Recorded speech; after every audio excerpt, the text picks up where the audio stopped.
Hello students, last class हम लोगों ने केमिकल काइनेटिक्स चैप्टर स्टार्ट कर लिया था और उसमें देखा था सबसे पहले रेट ऑफ रिएक्शन क्या चीज होती है और कितनी टाइप्स का रेट होता है। एवरेज रेट ऑफ रिएक्शन पढ़ लिया था और इंस्टेंटेनियस रेट ऑफ रिएक्शन पढ़ लिया था। आज जो है हम नेक्स्ट टॉपिक इसका दैट इज रेट लॉ, इसको हम स्टार्ट करेंगे। क्या चीज है, बड़ी इंपॉर्टेंट है, ध्यान से समझिएगा क्या चीज है रेट लॉ। आइए देखते हैं। तो देखिए सबसे पहले रेट लॉ क्या होता है, इसको हमने इनकी कोई डेफिनेशन नहीं रखनी है।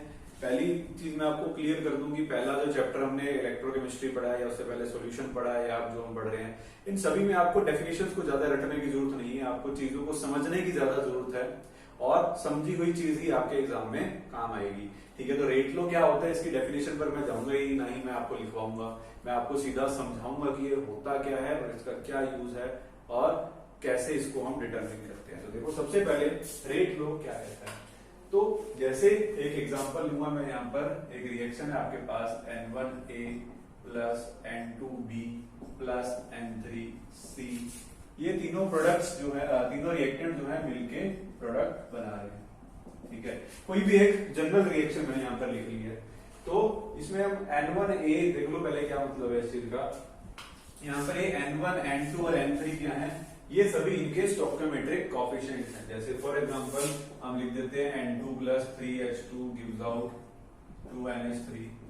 ठीक है, ये जो इसके आगे 3 लगा है, इसके आगे 2 लगा है, वही है यहाँ पर N1 और N2। और इनको हम जो ये आगे नंबर लगा होता है इसको बैलेंस करने के लिए इक्वेशन को, इसी को हम क्या बोलते हैं, स्टोइकोमेट्रिक कोएफिशिएंट बोलते हैं। आपने पढ़ा है पिछली क्लासेस में कि इसको हम स्टोइकोमेट्रिक कोएफिशिएंट कहते हैं। ठीक है, अब ये आपके पास एक जनरल रिएक्शन, हमने यहाँ पर एग्जांपल ले लिया, ये आपके रिएक्टेंट्स हैं, ये तीनों मिलकर के क्या कर रहे हैं, प्रोडक्ट बना रहे हैं। ठीक है, अब इसके बाद देखो हमने रेट ऑफ रिएक्शन पढ़ा था लास्ट क्लास में। रेट ऑफ रिएक्शन क्या था, change in concentration with respect to time. अब जो चेंज इन कंसंट्रेशन है वो हम रिएक्टेंट की भी ऑब्जर्व कर सकते हैं और प्रोडक्ट की भी कर सकते हैं, ये हमने देख लिया था। ठीक है, और उसके साथ साथ यहां पर क्या है, रिएक्टेंट हमारे पास एक से ज्यादा है, 3 है। तो क्या एक पर्टिकुलर रिएक्टेंट के रिस्पेक्ट में हम रेट बता सकते हैं? तो आंसर है yes. By the use of this rate law हम क्या कर सकते हैं, यहाँ पर जो हमारे पास रिएक्टेंट है, कोई सा भी रिएक्टेंट हो, किसी एक पर्टिकुलर रिएक्टेंट की भी अगर आपको चेंज मालूम हो कि कॉन्सेंट्रेशन में क्या चेंज आ रहा है विद रिस्पेक्ट टू टाइम, तो आप उसके रिस्पेक्ट में रेट बता सकते हैं। कैसे बताएंगे देखिए। देखो सबसे पहली चीज, अगर मैं इस ए के रिस्पेक्ट में रेट लिखने जाऊं तो कैसे निकालूंगा rate of reaction with respect to this A reactant. ठीक है, तो क्या लिखेंगे यहाँ पर, रेट ऑफ रिएक्शन, ये मैं निकाल रहा हूं विद रिस्पेक्ट टू ए। ठीक है, अब रेट ऑफ रिएक्शन लिखना है आपको इसके रिस्पेक्ट में, तो क्या करोगे, देखो हमने जो इंस्टेंटेनियस रेट पढ़ा था, अब यहाँ पर आप इस चैप्टर में आगे एवरेज रेट के बारे में बात नहीं करोगे, हम इंस्टेंटेनियस रेट के बारे में ही बात करेंगे। ठीक है, तो रेट ऑफ रिएक्शन निकालना है हमें ए के रिस्पेक्ट में, तो क्या करेंगे, change in concentration of A with respect to change in time. ठीक है, तो ये तो था हमारा जो हम पहले निकाल रहे थे रेट ऑफ रिएक्शन कुछ इस तरीके से। बट यहां पर आपको एक चीज ध्यान रखनी है, रेट लॉ जो है वो क्या कहता है, जो इसके आगे स्टोइकोमेट्रिक कोएफिशिएंट लगा हुआ है, N1 जो आपको दिखाई दे रहा है यहाँ पर ए का स्टोइकोमेट्रिक कोएफिशिएंट, आपने क्या करना है, इसको रिवर्स करना है। यानी कि N1 है तो उसको क्या करना है, 1/N1 करना है और इसके आगे लगा देना है। ठीक है, और एक चीज और करोगे वो ये कि अगर आप रिएक्टेंट के रिस्पेक्ट में रेट ऑफ रिएक्शन लिखते हो तो उसके आगे नेगेटिव साइन भी लगाना है, और इस नेगेटिव साइन की सिग्निफिकेंस मैं आपको ऑलरेडी बता चुका हूं। नेगेटिव का मतलब क्या है कि रिएक्टेंट की जो कॉन्सेंट्रेशन है वो टाइम के साथ क्या हो रही है, डिक्रीज हो रही है। बात समझ में आ रही है? ठीक, अब ये तो हमने लिखा rate of reaction with respect to A, इस तरीके से आ गया। अब अगर मैं बी के रिस्पेक्ट में लिखना चाहूं तो क्या होगा रेट ऑफ रिएक्शन, तब भी कुछ इसी तरीके से लिखेंगे हम, rate of reaction with respect to B अगर मैं लिखता हूं तो वो क्या होगा, change in concentration of B by change in time. अब इसके आगे जो स्टोइकोमेट्रिक कोएफिशिएंट लगा है वो क्या है, N2 है, तो उसका क्या कर दोगे, रिवर्स करके इसके आगे लगाओगे और आगे नेगेटिव साइन लगा दोगे, तो ये हो जाएगा rate of reaction with respect to B. इसी तरीके से सी के लिए लिख लो, ठीक है। और उसी तरीके से अगर मान लो आपके पास प्रोडक्ट भी है, यहाँ पर प्रोडक्ट भी बना देते हैं, चलो प्रोडक्ट दे रखा है आपको, ये भी जनरल ले लेते हैं, N4D दे दिया प्लस N5E दे दिया, ठीक है। तो ये प्रोडक्ट के रिस्पेक्ट में अगर हम लिखेंगे रेट ऑफ रिएक्शन तो वो क्या हो जाएगा, तो रेट ऑफ रिएक्शन अगर मैं प्रोडक्ट के रिस्पेक्ट में लिख रहा हूं,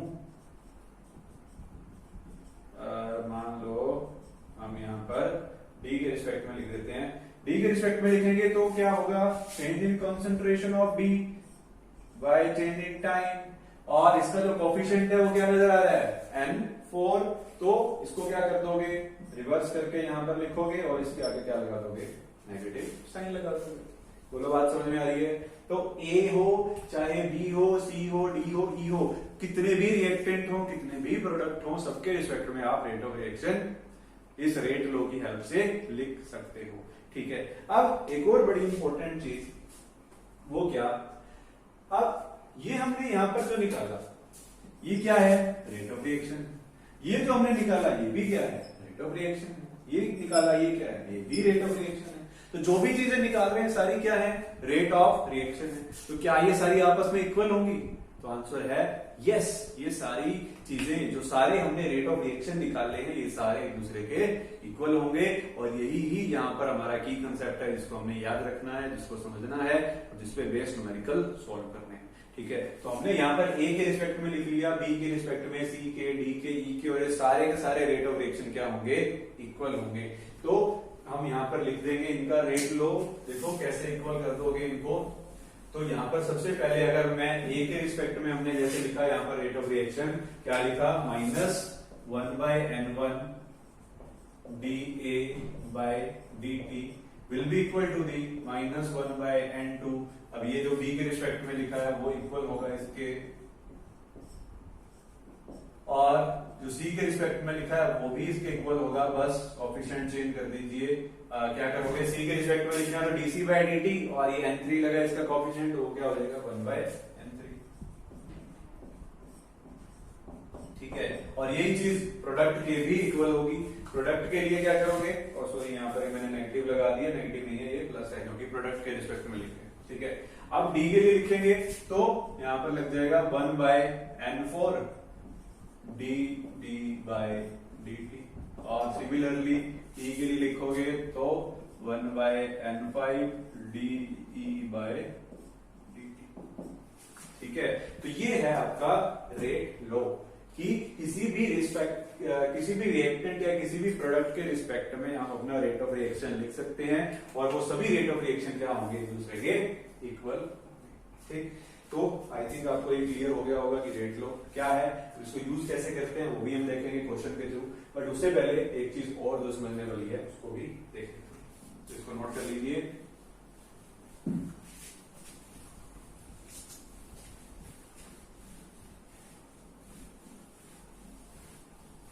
देखो एक और इंपॉर्टेंट चीज यहां पर ध्यान देने वाली ये है, ये तो हो गया कि रेट ऑफ रिएक्शन। देखो ए के रिस्पेक्ट में, अगर इस ए के रिस्पेक्ट में मैंने लिखा यहां पर -1/N1 dA/dt,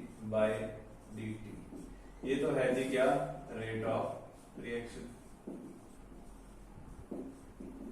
अगर यहां पर आपको एक और चीज क्या समझनी है, अगर ये जो आगे कोफिशिएंट लगा है, इस कोफिशिएंट को मैं यहां से निकाल देता हूं, अगर इस कोफिशिएंट को मैं यहां से निकाल देता हूं और सिर्फ इसको इतना लिखूं dA/dt,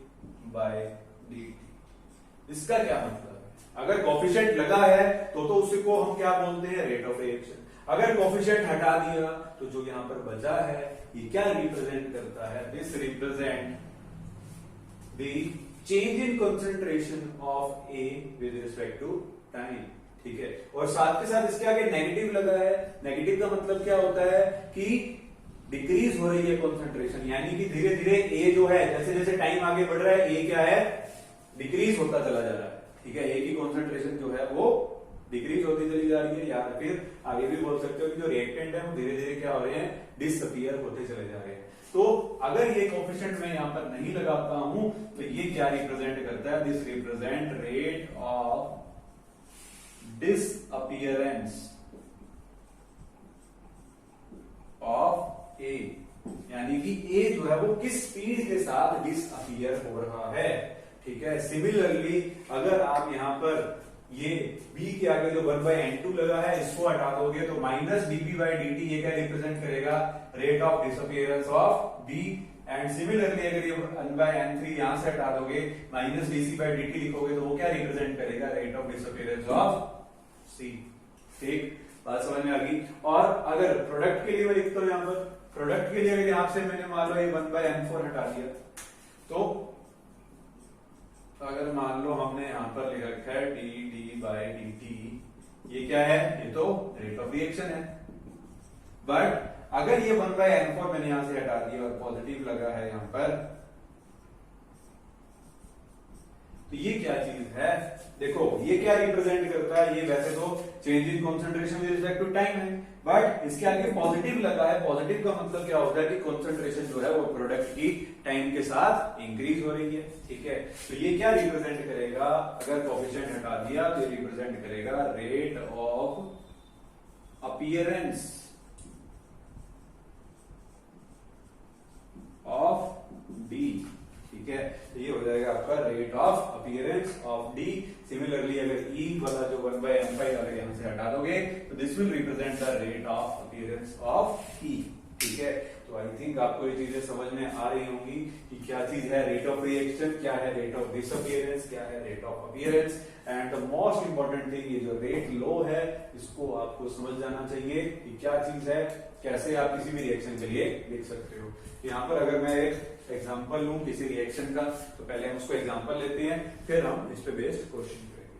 ठीक है, ये बहुत इंपॉर्टेंट है, इसको याद रखना, रेट ऑफ डिसअपियरेंस कैसे रिप्रेजेंट किया जाता है और रेट ऑफ अपीयरेंस कैसे रिप्रेजेंट किया जाता है। ठीक है,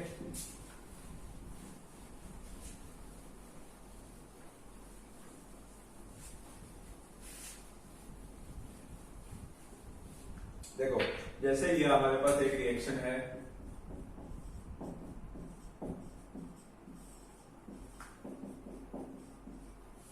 एक रिएक्शन है nitrogen plus 3 hydrogen gives out 2 ammonia.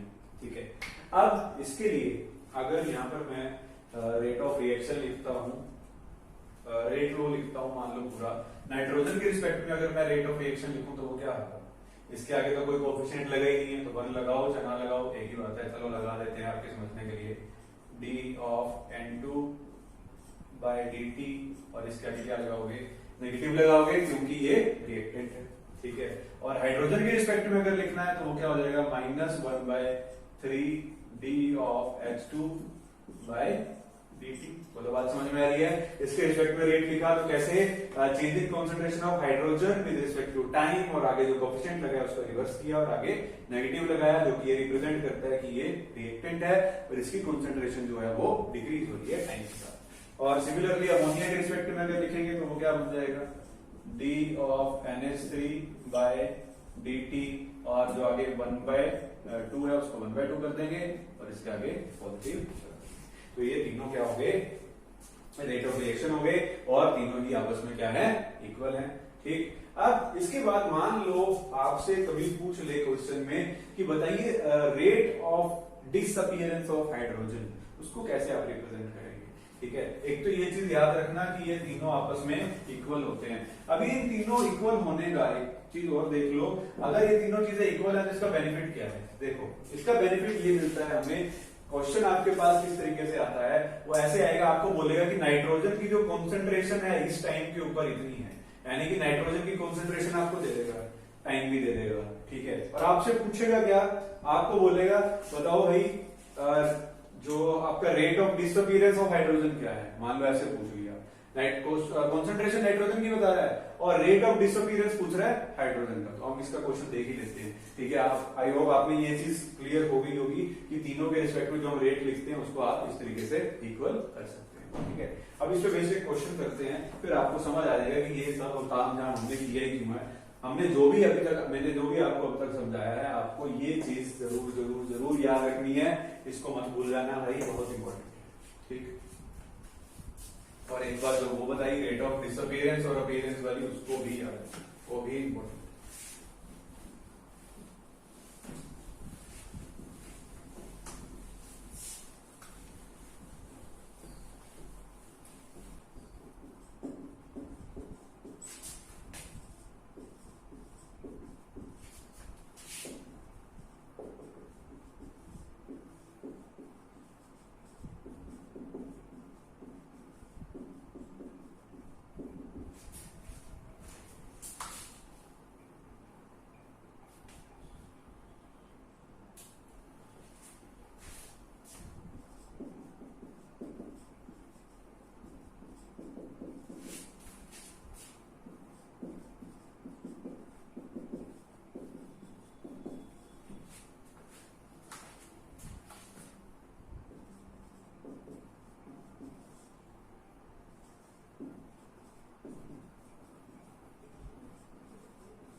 हाँ जी, देखिए आपके पास क्वेश्चन है कुछ इस तरीके से, rate of formation of ammonia दे रखा है आपको, और क्या बोल रहा है, what will be the rate of disappearance of hydrogen and rate of reaction. ठीक है, आपको ये क्वेश्चन दिया है और आपको ये दो चीजें कैलकुलेट करनी है। क्या क्या कैलकुलेट करना है, एक तो rate of disappearance of hydrogen calculate करना है और दूसरा रेट ऑफ रिएक्शन कैलकुलेट करना है। ठीक है, अब ये दोनों चीजें हमें कैलकुलेट करनी है और दिया हुआ है आपको rate of formation of ammonia. Rate of formation of ammonia क्या चीज है वो हमें मालूम है। देखो इस तरीके का क्वेश्चन जब भी आपके पास आए, आपको सबसे पहले क्या करना है, इसके रिस्पेक्ट में रेट ऑफ रिएक्शन लिख लीजिए, इसके रिस्पेक्ट में भी लिख लीजिए और इसके रिस्पेक्ट में भी लिख लीजिए, और तीनों को क्या करोगे, इक्वल कर दोगे। वहीं से ही आपका ये क्वेश्चन सोल्व हो जाएगा। तो नाइट्रोजन के लिए, वैसे हमने नाइट्रोजन के लिए यहाँ पर कुछ भी कैलकुलेट नहीं करना है, नाइट्रोजन के लिए बेशक मत लिखो, हाइड्रोजन के लिए लिख लेते हैं। तो हाइड्रोजन के रिस्पेक्ट में अगर मैं रेट ऑफ रिएक्शन लिखूंगा तो वो क्या आएगा, -1/3 d of H2 by dt will be equal to, अगर अमोनिया के रिस्पेक्ट में लिखेंगे तो क्या होगा, +1/2 d of NH3 by dt। ठीक है, अब आपको क्या क्या चीजें कैलकुलेट करनी है। सबसे पहले बोल रहा है rate of disappearance of hydrogen, या एक और चीज बोल रहा है rate of reaction. Rate of reaction निकालना है, पहले रेट ऑफ रिएक्शन निकाल लेते हैं। और गिवन क्या है, rate of formation of ammonia. Rate of formation of ammonia दे रखा है 2 × 10⁻²। ठीक है, यानी कि rate of formation of ammonia को किससे रिप्रेजेंट करते हैं हम, d of NH3 by dt। ये है आपका rate of formation of ammonia. ठीक है, और यहां पर अगर मैं रेट ऑफ रिएक्शन लिखता हूं अमोनिया के रिस्पेक्ट में, तो rate of reaction with respect to ammonia यही होगा ना। ठीक है, तो 1/2 d of NH3 by dt। अब ये चीज हमें गिवन है, rate of formation of ammonia आपको देखा है कितना, 2 × 10⁻²। तो यहां पर इसको पुट कर दीजिए, 2 × 10⁻²। तो 2 से 2 क्या हो जाएगा, कैंसिल। तो रेट ऑफ रिएक्शन क्या आ गया, 10⁻² mole litre inverse second inverse. ठीक है, तो बात समझ में आ रही है। रेट ऑफ रिएक्शन जो है वो हमने कैलकुलेट कर लिया कितना, 10⁻²। ठीक है, कि आपको अमोनिया का रेट ऑफ फॉर्मेशन दे रखा था, तो हमने क्या किया, अमोनिया के रिस्पेक्ट में यहाँ पर रेट लिख लिया, रेट का एक्सप्रेशन लिख लिया, और उसके बाद ये rate of formation of ammonia represent करता है, वो आपको दे रखा है 2 × 10⁻²। तो उसको यहाँ पर हमने पुट किया कि आगे 1/2 लगाया, इससे कैंसिल किया और हमारा रेट ऑफ रिएक्शन आ गया। बात समझ में आ गई कैसे निकालना है rate of reaction. I hope आपको आ गई होगी, क्लियर हो गया होगा कि रेट ऑफ रिएक्शन कैसे कैलकुलेट करते हैं, एक बात। और दूसरी चीज आपको जो यहाँ पर निकालनी है वो है rate of disappearance of hydrogen. अब देखो, हमें अगर हाइड्रोजन के रिस्पेक्ट में मैं रेट लिखता हूं तो वो ये होगा। ठीक है, हाइड्रोजन के रिस्पेक्ट में मैंने रेट लिख लिया 1/3 d of H2 by dt। ठीक है, ये तो है रेट ऑफ रिएक्शन, और रेट ऑफ रिएक्शन अभी अभी हमने निकाला है कितना, 10⁻²। तो ये भी तो रेट ऑफ रिएक्शन है, इसको किसके इक्वल कर दोगे, 10⁻²। ठीक है, अब एक चीज हमें निकालना है रेट ऑफ डिसअपीयरेंस। और रेट ऑफ डिसअपीयरेंस क्या चीज रिप्रेजेंट करती है, -d of H2 by dt। ये आपको निकालना है, तो बस 3 को उधर ले जाइए, तो 3 × 10⁻² mole litre inverse second inverse. ये क्या हो जाएगा, -d H2 by dt क्या रिप्रेजेंट करता है, rate of disappearance of hydrogen. तो वो आप ये यहां से कैलकुलेट कर सकते हो। तो आई होप आपको समझ आ गया होगा कि रेट ऑफ डिसअपीयरेंस कैसे कैलकुलेट करना है, और जो है रेट ऑफ रिएक्शन हम कैसे कैलकुलेट करते हैं। ठीक है, तो सिंपल सा तरीका है, बस आपको ये चीज क्लियर हो जानी चाहिए कि रेट ऑफ रिएक्शन जो है वो हम किसी के भी रिस्पेक्ट में लिख लें, उनको हमें क्या करना होता है, बस इक्वल कर देना होता है। ठीक है, तो ये हो जाएगा आपका रेट लो। अब नेक्स्ट एक चीज और देखेंगे, इसको नोट कर लीजिए, फिर हम आगे मूव करते हैं।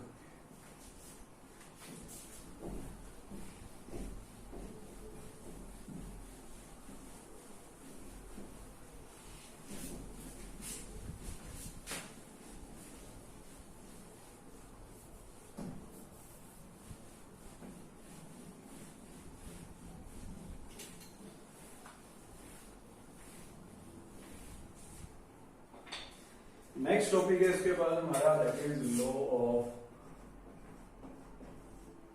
Mass action.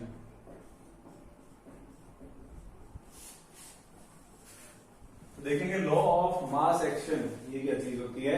तो देखो लॉ ऑफ मास एक्शन क्या है, इसके लिए भी हम एक जनरल रिएक्शन यहां पर एज्यूम करेंगे। जनरल रिएक्शन वही सेम लूंगा, N1A plus N2B plus N3C, ये आपको मिक्स करके बनाती है प्रोडक्ट। ठीक है, तो ये आपके पास कोई जनरल रिएक्शन है।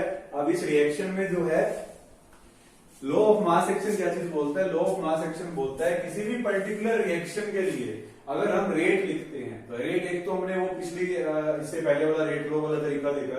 अब ये एक और मेथड है रेट को रिप्रेजेंट करने का, क्या है देखो, अगर इस रिएक्शन के लिए हम रेट लिखते हैं तो लॉ ऑफ मास एक्शन क्या बोलता है कि रेट जो है वो डायरेक्टली प्रोपोर्शनल होता है। रेट ऑफ रिएक्शन जो है वो डायरेक्टली प्रोपोर्शनल होता है किसके, जो आपके रिएक्टेंट्स हैं, रिएक्टेंट्स की कॉन्सेंट्रेशन के प्रोडक्ट्स के डायरेक्टली प्रोपोर्शनल होता है। ठीक है, और ये जो इसके आगे कोफिशिएंट लगा हुआ है, ये कोफिशिएंट को इसकी पावर बना देना है। तो rate, law of mass action क्या बोलता है, लॉ ऑफ मास एक्शन बोलता है rate of reaction, rate of reaction is directly proportional to the product of the concentration of the reactants raised to the power their stoichiometric coefficient। ठीक है, यानी कि zone से रिएक्टेंट की जो भी स्टोइकियोमेट्रिक कोएफिशिएंट लगा हुआ है उसको क्या करना है, उसकी पावर बना देना है और उसके डायरेक्टली प्रोपोर्शनल होता है। ठीक, और यहाँ पर प्रोपोर्शनैलिटी साइन को अगर आप हटाओगे तो रेट ऑफ रिएक्शन जो है, प्रोपोर्शनैलिटी साइन हटाएंगे तो यहाँ पर एक कांस्टेंट आ जाएगा और ये जो लॉ ऑफ मास एक्शन है कुछ इस तरीके से होता है। और यहां पर जो हम K लिखते हैं, K इज रेट कांस्टेंट। ठीक है, तो K जो है यहां पर रेट कांस्टेंट है। और इसको अगर हम डिफाइन करें लॉ ऑफ मास एक्शन को, तो क्या स्टेटमेंट बनेगी इसकी, law of mass action according to this law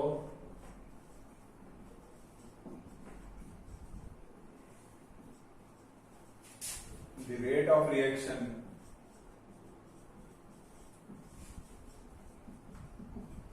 is directly proportional to the products of the concentration of the reactant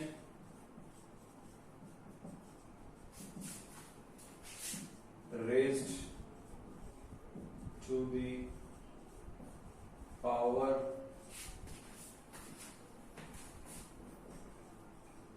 their stoichiometric coefficient। ठीक है, आई होप समझ आ गया होगा। लॉ ऑफ मास एक्शन बिल्कुल सिंपल सी चीज है। ठीक है, कि रेट ऑफ रिएक्शन जो है वो डायरेक्टली प्रोपोर्शनल होता है to the product of the concentration of the reactants raised to the power their stoichiometric coefficients. तो लॉ ऑफ मास एक्शन के अंदर जो प्रोडक्ट है उसका कोई रोल नहीं है, यहाँ पर सिर्फ हम रिएक्टेंट्स की बात करते हैं। ठीक है, तो ये हो जाएगा हमारा लॉ ऑफ मास एक्शन। इसको हम आगे यूज करेंगे। अभी ये जो रेट कांस्टेंट है, सारा चैप्टर आपका इसी के ऊपर ही है, बार बार हम इसी को ही पढ़ते रहेंगे बस। ठीक है, रेट कांस्टेंट बताओ, रेट कांस्टेंट बताओ, यही कैलकुलेट करते रहेंगे पूरे चैप्टर में। अब ये जो लॉ ऑफ मास एक्शन है इसको अभी हम आगे यूज करेंगे। आगे बढ़ने से पहले, उससे पहले एक टॉपिक और है, पहले उसको कवर करेंगे फिर देखेंगे आगे। ठीक है, तो इसको नोट कर लीजिए, फिर नेक्स्ट टॉपिक।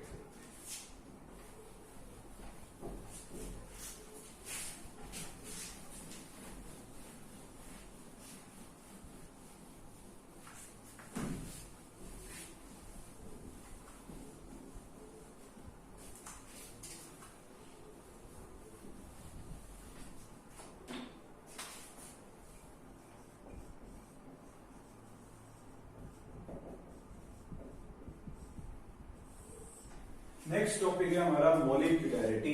क्या होती है मोलिकुलैरिटी, देखते हैं। देखो सबसे पहले तो इसको डिफाइन करेंगे, मॉलिक्यूलरिटी क्या चीज है। देखो मॉलिक्यूलरिटी क्या होती है, जैसे मान लो मैं यहाँ पर कोई एक रिएक्शन लिखता हूँ, ये रिएक्शन लिखी मैंने H2 plus O2 gives out 2H2, ठीक है। मॉलिक्यूलरिटी क्या चीज होती है, मॉलिक्यूलरिटी होती है कि एक सिंगल स्टेप रिएक्शन में, अब इसको सिंगल स्टेप को हाईलाइट कर लेना, एक सिंगल स्टेप रिएक्शन के अंदर कितने रिएक्टेंट्स आपस में कोलाइड कर रहे हैं, वो होती है उस रिएक्शन की मॉलिक्यूलरिटी, ठीक है। यहाँ पर हाइड्रोजन और ऑक्सीजन जो है वो दोनों आपस, दो रिएक्टेंट आपको नजर आ रहे हैं, दोनों आपस में कोलाइड करेंगे तो इस रिएक्शन की मॉलिक्यूलरिटी कितनी हो जाएगी, 2, ठीक है। तो दो रिएक्टेंट यहाँ पर कोलाइड कर रहे हैं तो मॉलिक्यूलरिटी हो जाएगी 2, ठीक है। तो मॉलिक्यूलरिटी को बेसिकली अगर हमें डिफाइन करना है तो डिफाइन कैसे करेंगे, the number of reactants colliding in a single step reaction। देखो सिंगल स्टेप की यहाँ पर बहुत इंपॉर्टेंस है, इसको ध्यान रखना है आपको। देखो जो रिएक्शंस होती हैं बेसिकली वो दो तरह की होती हैं, एक होती है हमारी एलिमेंट्री रिएक्शन और एक होती है कॉम्प्लेक्स रिएक्शन। एलिमेंट्री रिएक्शन हम उन्हें बोलते हैं जो सिंगल स्टेप में होती है, यानी कि एक ही स्टेप में हो जाती है, और जो कॉम्प्लेक्स रिएक्शन होती है वो नंबर ऑफ स्टेप्स में होती है, ठीक है। तो यहाँ पर ये दो चीजें भी माइंड में रखिए, एक हमारे पास है एलिमेंट्री रिएक्शंस। एलिमेंट्री रिएक्शंस क्या है, which occurs in single step, ठीक है। और जो हमारी कॉम्प्लेक्स रिएक्शन है,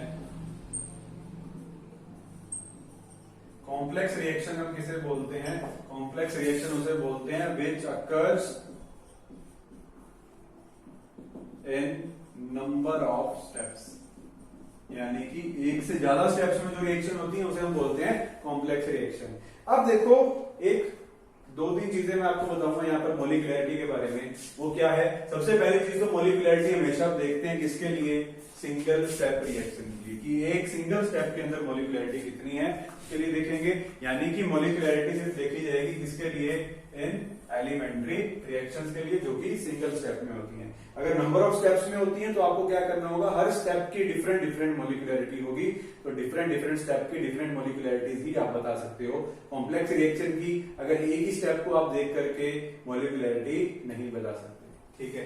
और मॉलिक्यूलरिटी के कुछ पॉइंट्स हैं। सबसे पहली चीज जो है, मॉलिक्यूलरिटी एक थ्योरेटिकल कंसेप्ट है, इसमें आप रिएक्शन को देखते ही बता सकते हो कि इसकी मॉलिक्यूलरिटी क्या है। इसके लिए आपको कोई एक्सपेरिमेंट करने की जरूरत नहीं है, किसी डाटा की नीड नहीं है, सीधा रिएक्शन देखी और आपने बता दिया कि इसकी मॉलिक्यूलरिटी इतनी है। जैसे इस रिएक्शन की देखी तो यहाँ पर हमें दिख रहा है साफ साफ एक हाइड्रोजन और एक ऑक्सीजन है, तो इसकी मॉलिक्यूलरिटी कितनी होगी, 2, ठीक है। तो पहला पॉइंट क्या हो जाता है यहाँ पर, it is a theoretical concept, ठीक है। तो मॉलिक्यूलरिटी कैलकुलेट करना थ्योरेटिकली पॉसिबल है, इसको हम सिंपली कैलकुलेट कर सकते हैं। दूसरी चीज जो होती है molecularity, it can not be zero. Molecularity जो होती है वो जीरो नहीं हो सकती। अब ऑब्वियस ही बात है, अगर मॉलिक्यूलरिटी है ये कि एक स्टेप के अंदर कितने रिएक्टेंट कोलाइड कर रहे हैं, ठीक है, वो अगर जीरो हो गई तो मतलब वहां पर कुछ रिएक्ट ही नहीं कर रहा, कुछ कोलाइड ही नहीं कर रहा, तो रिएक्शन ही नहीं होगी। तो किसी रिएक्शन में मॉलिक्यूलरिटी जो है वो जीरो नहीं हो सकती। अगर रिएक्शन हो रही है तो मॉलिक्यूलरिटी कुछ तो होगी, 1 2 3 कुछ तो होगी, बट जीरो नहीं होगी, क्योंकि कुछ ना कुछ तो कोलाइड करेगा। और तीसरा and most important, it can not be greater than 3। ये देखिए, इसको सुन के थोड़ा सा शॉक लगता है कि भाई it can not be greater than 3, जो मॉलिक्यूलरिटी वो 3 से ज्यादा नहीं हो सकती। अब आप कहोगे हमने तो भाई बहुत रिएक्शन देखी है जहां पर जैसे ये बड़ी कॉमन से रिएक्शन है N2 + 3H2 gives out 2NH3। आप बोलोगे कि यहाँ पर तो 3 हाइड्रोजन 1 नाइट्रोजन, मॉलिक्यूलरिटी 4 होगी, बट गलत है। 4 क्या मतलब, मोलिकुलरिटी जो है वो 3 से ज्यादा नहीं हो सकती। इसीलिए मैंने आपको बोला था यहाँ पर इसको ध्यान देना कि मोलिकुलरिटी हम एक सिंगल स्टेप के लिए निकालते हैं और मोलिकुलरिटी जो है वो 3 से ज्यादा नहीं हो सकती। और अगर 3 से ज्यादा आपको किसी रिएक्शन में अगर नजर आ रही है तो मतलब वो एलिमेंट्री रिएक्शन नहीं है, वो एक कॉम्प्लेक्स रिएक्शन है जो कि नंबर ऑफ स्टेप्स के अंदर होगी, 2 या 3 स्टेप्स उसके अंदर इन्वॉल्व होंगे तभी वो रिएक्शन पॉसिबल है। और रही दूसरी बात कि इसका रीजन क्या है, मोलिकुलरिटी जो है वो 3 से ज्यादा क्यों नहीं होती, उसका क्या रीजन है। देखो हम इस चैप्टर के लास्ट में पढ़ेंगे कोलिजन थ्योरी, ठीक है, चलो वो बाद में पढ़ेंगे, पहले हमें थोड़ी सी हम कॉमन सेंस भी यहां पर लगा सकते हैं कि अब एक जगह पर जब भी कोई रिएक्शन हो रही होती है वहां पर रिएक्टेंट जो है आपस में कोलाइड कर रहे होते हैं, रिएक्टेंट्स कोलाइड करेंगे तभी प्रोडक्ट बनेगा, ठीक है। और जो वो कोलिजन होता है वो कोलिजन इफेक्टिव होना चाहिए। इफेक्टिव का मतलब समझ रहे हो कि अगर वो सही से टकराएंगे नहीं तो प्रोडक्ट नहीं बनेंगे, ठीक है।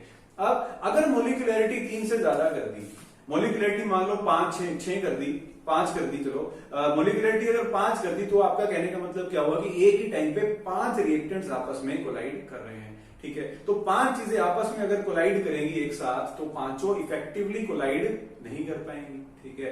इसीलिए जो मोलिकुलरिटी होती है वो कभी भी 3 से ज्यादा नहीं हो सकती। अगर 3 से ज्यादा हो जाएगी तो वहां पर इफेक्टिव कोलिजन पॉसिबल नहीं होता है। इसी वजह से जो मोलिकुलरिटी है वो 3 या 3 से कम ही होगी, 3 से ज्यादा नहीं होगी। बात समझ में आ गई कि मोलिकुलरिटी जो है वो 3 से ज्यादा नहीं होती है। और last point, it can not be negative, ये भी ऑब्वियस है। अब नंबर ऑफ रिएक्टेंट जो है वो नेगेटिव में तो हो नहीं जाएंगे, ठीक है, जीरो भी नहीं हो सकते, 3 से ज्यादा भी नहीं हो सकते, यानी कि 1, 2 या 3 ही होगी मोलिकुलरिटी, ठीक है। तो ये this was all about the molecularity. Next इसके बाद टॉपिक आता है हमारा ऑर्डर ऑफ रिएक्शन, उसको हम नेक्स्ट क्लास के अंदर डिस्कस करेंगे। तो आज के लिए इतना ही, bye, have a nice day.